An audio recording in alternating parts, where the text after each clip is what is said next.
गेल्या वर्षभरामध्ये अनेक पालकांनी तसेच अनेक विद्यार्थ्यांनी मला एक प्रश्न विचारला की सर, आम्ही शालेय स्पर्धा परीक्षांची तयारी का करावी? मग ज्याच्यामध्ये नवोदयाची परीक्षा असो किंवा स्कॉलरशिपच्या परीक्षा असो, NMMS ची एक्झाम आहे, त्यानंतर ऑलिम्पियाड्स आहेत, श्रेया स्पर्धा परीक्षा आहेत, अशा ज्या स्पर्धामध्ये मी तुम्हाला या सर्व शालेय स्पर्धा परीक्षांचे 4 असे फायदे सांगणार आहे की ज्याच्यामुळे आपण ह्या स्पर्धा परीक्षांची तयारी केली पाहिजे.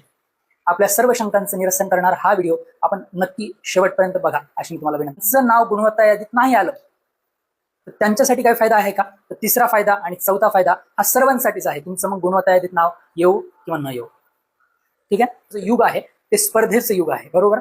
मग स्पर्धात्मक तयारी आपली व्हायला पाहिजे आणि भविष्यात याचा काहीतरी फायदा व्हायला पाहिजे. याच्याबद्दल थोडंसं डिटेल मी आपल्याला बोलतो, परंतु आपण तिसरा फायदा आधी काय करूयात, लिहूयात. बघा, जो मुद्दा आहे, हा जो फायदा आहे हा खूप जास्त महत्वाचा, मी म्हणेल सगळ्यात जास्त महत्वाचा हा फायदा आहे.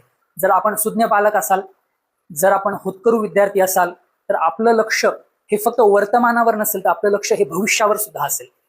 तर जे आपण करतोय तर त्याचा आपल्याला भविष्यामध्ये सुद्धा फायदा व्हावा. आपण या मोठं झाल्यानंतर या स्पर्धेच्या युगामध्ये आपण टिकलो पाहिजे, स्पर्धेमध्ये टिकलो पाहिजे.